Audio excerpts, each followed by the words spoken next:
নমস্কাৰ আমাৰ অন্য এটি ভিডিঅ'লৈ আপোনালোক সকলোকে পুনৰবাৰ আমি স্বাগতম জনাইছো। আমি আজি আহিছো চিপাঝাৰ তথা দৰং জিলাৰ এক ঐতিহাসিক স্থানলৈ। আজি আমি আহিছো দৰং জিলাৰ কাছাৰীঝাৰ অঞ্চললৈ। ইয়াত আছে এক পুৰণিক ঐতিহাসিক স্থান যেটো কাপুৰপুৰী থান হিচাপে জনাজাত।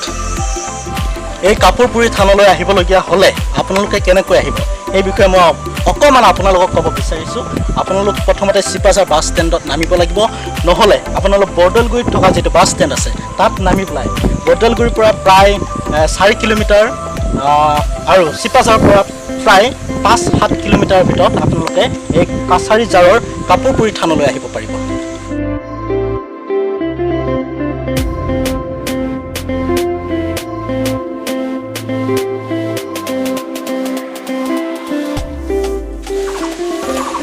কাপুৰপুৰী থানখন আচলতে এক শিৱ মন্দিৰ।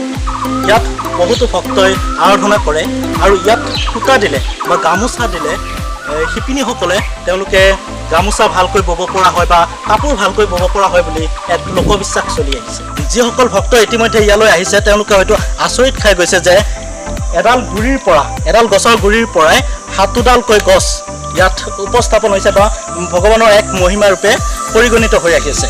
এতিয়া আমি স্থানীয় এক ব্যক্তি আছে, তেওঁৰ পৰা আমি এই গছ কেইডালৰ বিষয়ে জানিবৰ কাৰণে চেষ্টা কৰিম। ককা কওকচোন বাৰু ইয়াত কি গছ আছে বাৰু? তেতেলী আছে, তেতেলী, পাকেৰী, সৰুৱা গছ, বনবকুল, কেন্দু, এনেকুৱা 7টি গছ আছে। ককা এই মন্দিৰটো বাৰু কিমান বছৰ আগৰ পৰা চলি? 90 বছৰ আপোনাৰ তাৰ আগৰ পৰা চলি আহিছে।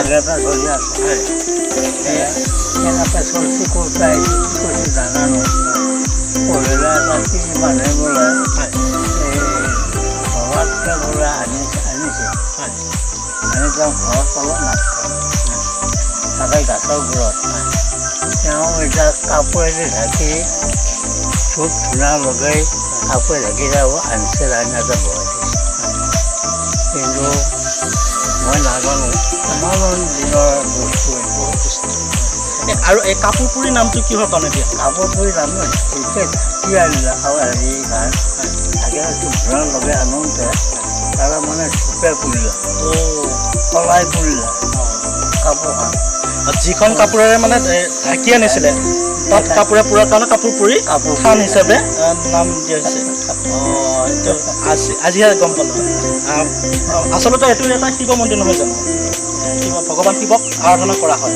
আৰু এটা যে লোকবিশ্বাস আছে কিবা হৰেলি বৰেলি বা কাৰোবাৰ কি মানুহৰ গৰ্ভৱতী নাই তেতিয়া সেইটো স্মৰণ কৰিলে তেওঁ কামনি কৰি আৰু কিবা এটা হৰাল সোণা হওক, গৰু হওক, মৈ হওক, ছাগলী হওক, হৰক তেতিয়া এক স্মৰণ কৰি পাবনি। এইটো এটা মাহাত্ম্য।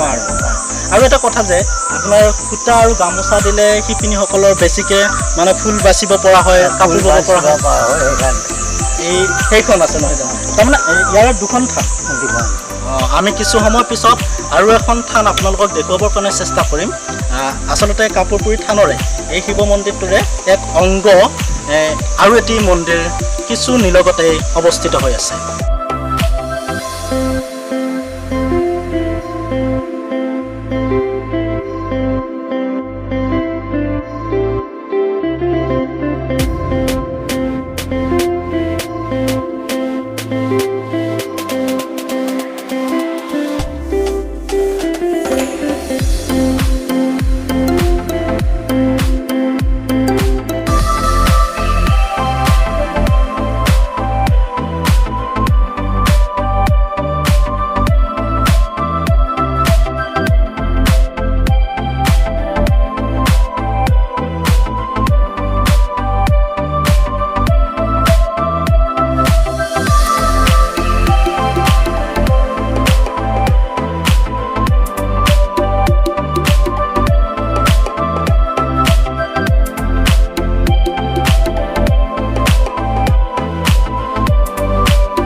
প্ৰাকৃতিক আৰু মনোমোহা পৰিৱেশ, এই পৰিৱেশৰ মাজলৈ সকলোৱে আহিব পাৰে আৰু এখন্তেক জিৰাবৰ কাৰণেও তেওঁলোকে ইয়াত কিছু ব্যৱস্থা কৰি দিছে।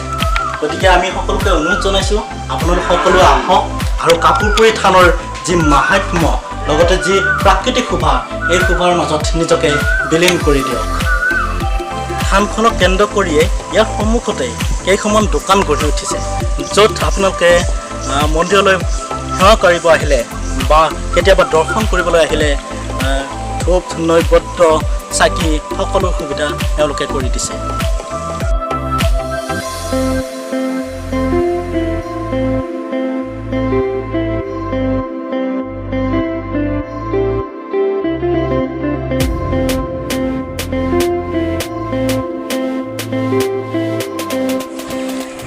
কিছু সময় আগতে এই থানৰ নীলগড়ে যিখন গাঁও আছে তাৰ এগৰাকী বয়োজ্যেষ্ঠ ব্যক্তিৰ লগত আমি কথা পাতি থাকোঁতে গম পালোঁ যে এই মন্দিৰলৈ আহিলে যিসকল ভক্তৰ কাৰোবাৰ হয়তো পঢ়াৰ দিশত যদি অলপ কেঁচা, তেনেহ'লে ইয়াত যদি কিতাপ অৰ্পণ কৰা হয় তেনেহ'লে তেওঁ পঢ়াত মন বহে বা তেওঁ নিপুণ হৈ উঠে।